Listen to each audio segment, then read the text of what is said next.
are listening to The Common Sense Practical Prepper, sponsored by Duct Tape, the real duct tape. It fixes everything, except bad decisions.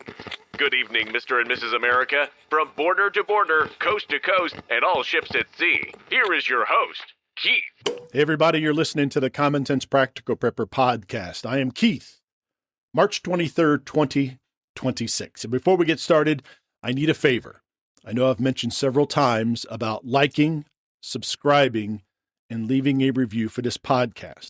So because of you and the increased downloads and listens in the last 2 to 3 months, this podcast is currently in the top 10 to 15% of indie podcasts with Buzzsprout. Prepping podcasts are kind of a niche podcast, and it's all about the algorithm. So if you would just take 2 minutes, please. The vast majority of you listen to this podcast via Apple Podcasts, approximately 60%, about 30% via Spotify, and then there's a bunch of onesies and twosies. It would really help the algorithm, and it would really help the podcast get noticed and rise in the rankings. As you guys know, I do not necessarily monetize this podcast. The only type of commercial that I do run is the Augustin Farms affiliate link. I receive requests every single day to monetize the podcast by running third-party ads, and I am not about to do that. So please do a favor, leave a review. I really would appreciate it. It helps the podcast get noticed, and it moves it higher in the rankings. All right, that is my shameless commercial plug. So let's get into tonight's podcast. I want to talk about the TSA, I want to talk about airport security, and I want to provide some real-life examples that I have experienced firsthand when it comes to this. And trust me, I'll tie it into prepping like I always do. So as you know, we're going on almost a month that the TSA has not been funded. The TSA workers are working without a paycheck. Now, I believe in week 2, they got a partial paycheck, but these folks are working long hours without being paid. Now, several hundred TSA workers across the country have either resigned or have been calling off consistently because of the lack of pay. These folks have bills just like everybody else. So a little bit about the TSA. The TSA was started post 9/11 in November of 2001. It was kind of a rush job to replace private screeners. Congress wanted, more oversight. They wanted to be involved more.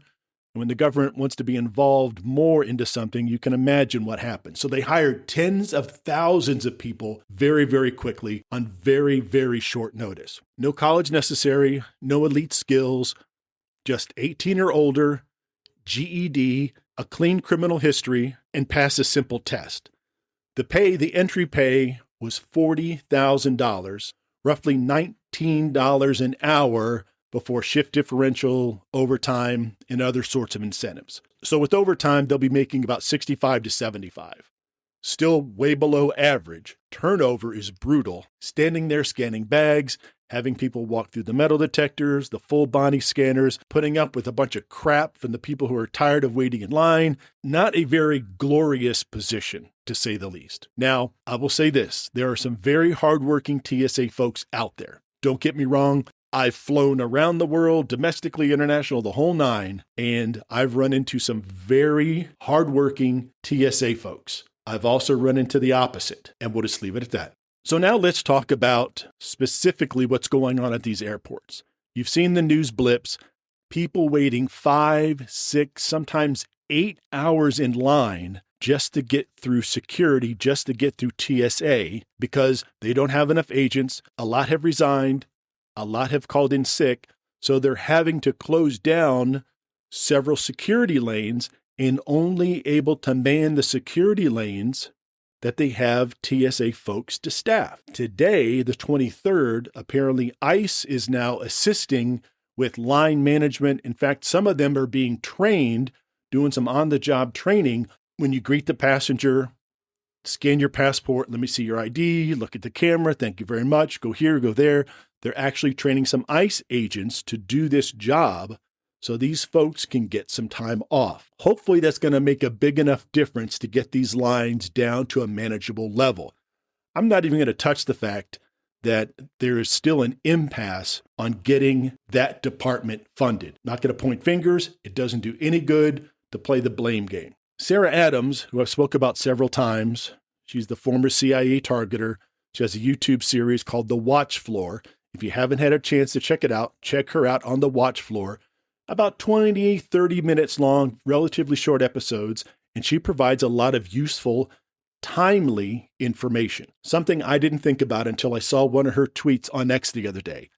Do you realize how big of a soft target thousands of people waiting in line at the airport can be? God forbid that someone decides to cause these people harm standing in line at these airports.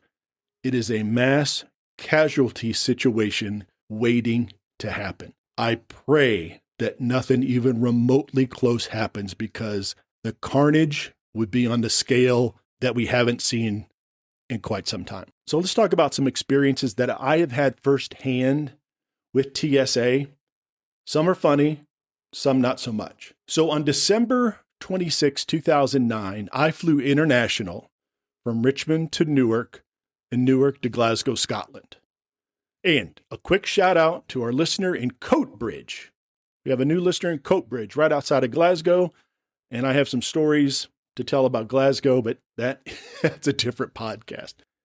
So I flew December 26, 2009, one day after the underwear bomber with the inbound flight to Detroit.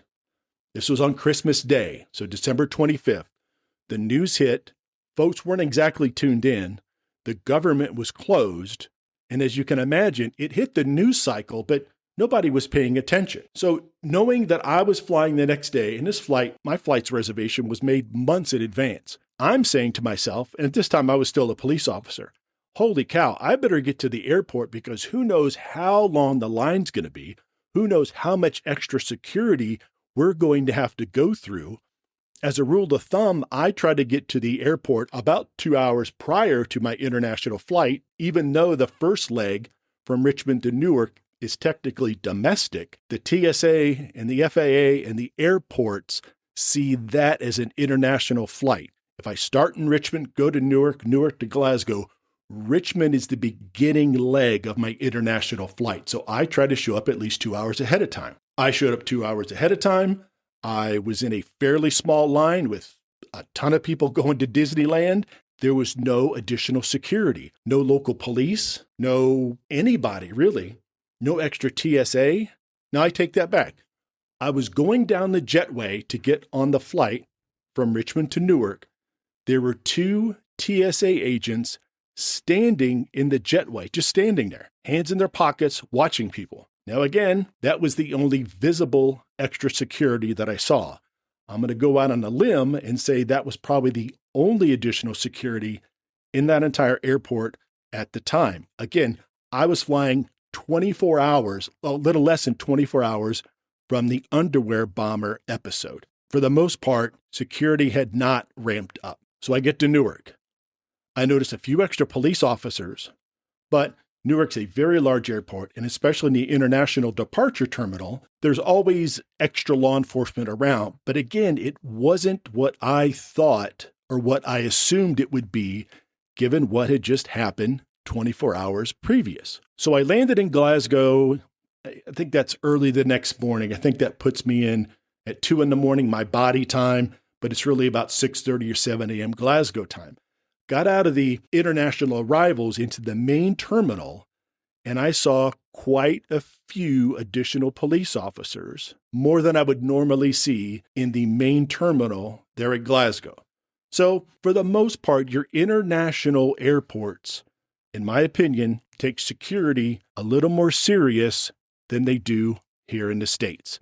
That's just my opinion. So now, the return leg. So approximately 2 weeks later, I'm coming back from Glasgow, Newark to Richmond, and I knew that I needed to arrive about 3 to 3.5 hours before my flight from Glasgow to Newark. When I got to the terminal, the main terminal, there were police officers, full body armor, K9 units, all of them had MP5s across their chests, and I probably saw 6 or 8 pair of officers walking the airport just in the main terminal.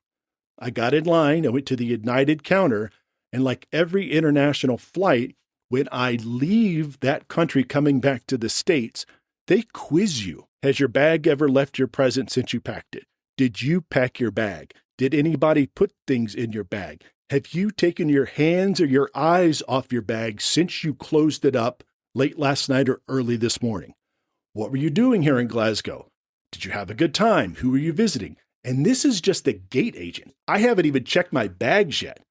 They're taking it very seriously. They're asking regular questions, but they're looking for hesitation. They're looking for cues that the person might not be telling the truth. And then you get sent to a secondary screening, if you will, if they're not satisfied with your answer. So once I checked my bags, I realized that I had 2 additional security checkpoints to go to before I even got to the gate. Again, no harm, no foul. I knew it was coming. In fact, I was relieved to know that Glasgow Airport, or Scotland in general, is taking aircraft security very serious. Go through the first checkpoint, go through the second checkpoint, still plenty of time.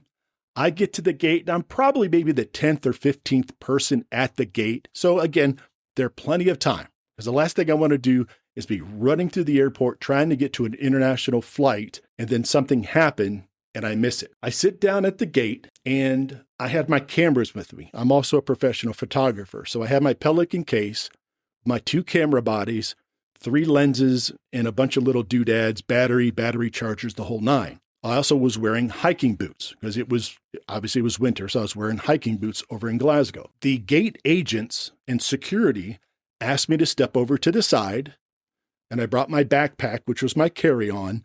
Well, my backpack was my personal item, and then my little Pelican case that actually fit in the overhead was my carry-on. They asked what was in the Pelican case. I told them. They asked me to open it, and I did. I sat there. And while I sat there, they asked me to remove my boots. They went through my boots with a fine-tooth comb. Again, I have no problem with this whatsoever. For my cameras, these are very nice cameras. At the time, they were probably top of the line. Canon 1D Mark IVs. I had 2 of them. They took them out of the Pelican case, out of the foam. They asked me to remove the battery pack, which I did. They asked me to take the lenses out of their little bags, which I did. I set them on the table, and then they examined each piece of glass. They took off the back cover, the front cover, looked through the lens, like held it up to the light to make sure there was actually glass in it, that make sure something else was not in there instead of the glass. They examined both camera bodies. They asked me to put the battery pack back into the camera, switch it on, and then just hit the actuator and then rattle off about 10 different photos of basically nothing since the front cap was on. They wanted to make sure that both camera bodies were working camera bodies. And again, there wasn't some methyl ethyl bad stuff or something else jammed into that camera body. And if there was, if that camera had not clicked, there probably would have been an issue. They probably would have seized them and sent them off for some extra screening. I get it. Put everything back. They gave me my boots back, and I went ahead and sat to the side. About 20, 30 minutes before we're getting ready to board, there were 2 members of the flight crew that were running a bit behind, and walking with them were 2 guys, 5'11" tactical pants, button-down shirts, and boots, and sunglasses. Immediately screams air marshals. So they walk on and bypass security right onto the plane. No big secret there. So I was one of the first people to board coach. I was sitting at the very back. As soon as I got onto the plane, I was going down the aisle. My seat was near the very end, and there these 2 guys were chatting up the flight attendants. So much for being covert when it comes to being an air marshal, at least on that flight. But the flight was uneventful. Obviously, I'm here to tell you that story. And speaking of air marshals, when the air marshals were hiring after 9/11, again, it was a situation where they needed to hire a lot of air marshals quickly. And I applied. I was a police officer at the time. And in my phone screen or my phone interview, they had my resume, basic information, police officer, all that good stuff. And they asked if I had any military experience. Well, I didn't. If I did, it would have been on my resume. And they thanked me for applying, but they said, basically, we're looking for shooters. We're looking for retired military military folks that are just getting out, spec ops guys. Basically, they're looking for someone that, if it came down to it, could take the shot inside an airplane and drop somebody 60, 80 feet away without harming everybody else. Also, air marshals carry what's called frangible rounds. The rounds will not necessarily penetrate the skin of an aircraft. They break apart, in a sense. They're lethal, don't get me wrong. But a frangible round will not necessarily break through the skin of an aircraft, causing an immediate decompression, and that doesn't help the situation at all. But they thanked me and they said, look, we need to get this ramped up quick, and we're just looking for shooters. So again, no harm, no foul. I understand why they needed that to happen. So when it comes to the current situation, and it doesn't have to be necessarily a situation with the TSA and how they're overworked, understaffed, and not being paid. You need to take a lot of things into consideration. So here's my TSA funny story. When I was in Newark, I had my toothpaste in my carry-on because I wanted to brush my teeth midway on one of my international flights. My bag went through X-ray, and the TSA agent yelled, like at the other end of the X-ray, "Whose bag is this?" And I raised my hand, and he said, "You have toothpaste in your bag. You can't have that. That's considered a liquid." Well, I was in Newark, and he was a bit rude. So then I responded with, "It's a paste, not a liquid." Well, I probably shouldn't have said that. I was sent to secondary screening for being a smartass, and eventually I was on my way without toothpaste. But I was able to get some on the flight and brush my teeth before I landed. So when it comes to prepping, it doesn't have to be about buying more corn at the store. It doesn't have to be getting a solar set up in case the power goes out. It's about being prepared. So if you are flying in the next week, 2 weeks, who knows how long this is going to go on? I personally think this should resolve itself with some sort of stopgap measure where they're partially funded or something. This cannot continue because of the inconvenience and the safety concerns at all of these airports. But you need to be prepared. Again, we're talking about simple preparation. If you know you're going to be in line, bring some food, bring some water.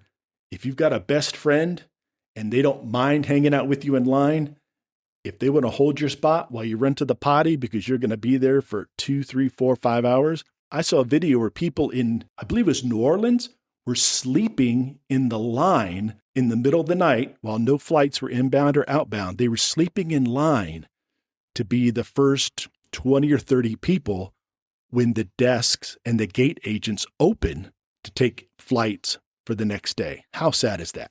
So just be prepared. Be prepared for anything. It's a crazy world out there. The TSA situation, among everything else, is not helping the situation at all. It's increasing stress. It's increasing anxiety. And I wouldn't be surprised if a fist fight or worse breaks out in one of these airports because people are just basically fed up with the politicians in DC and their inability to get their thumbs out of their butt and pass whatever resolution or whatever funding measure they need to get these folks paid and to get the lines back down to a reasonable level. I really appreciate you guys stopping by. As always, again, if you could do me a big favor and just leave a review, leave me a 5-star review. If I suck, then leave me a 3-star review. If I suck really bad, send me an email and tell me how I can improve. Don't necessarily leave me a 2-star review. Let me know how I can improve the podcast before you try to sink my ratings with a 1 or 2-star review. But no, all kidding aside, if you have a second, just leave me a review. Again, that will really, really help the podcast.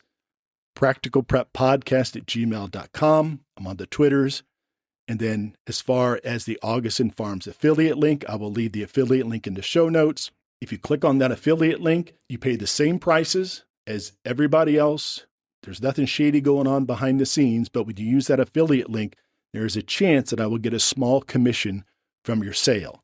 In addition, at checkout, put in podcast prep as a coupon and you will get an additional 10% off. All right, folks, again, thanks so much. I really do appreciate it. Be careful out there. Take care of one another. And until next time. You You've been listening to the Common Sense Practical Prepper. Subscribe, like, drop a review. Over and out.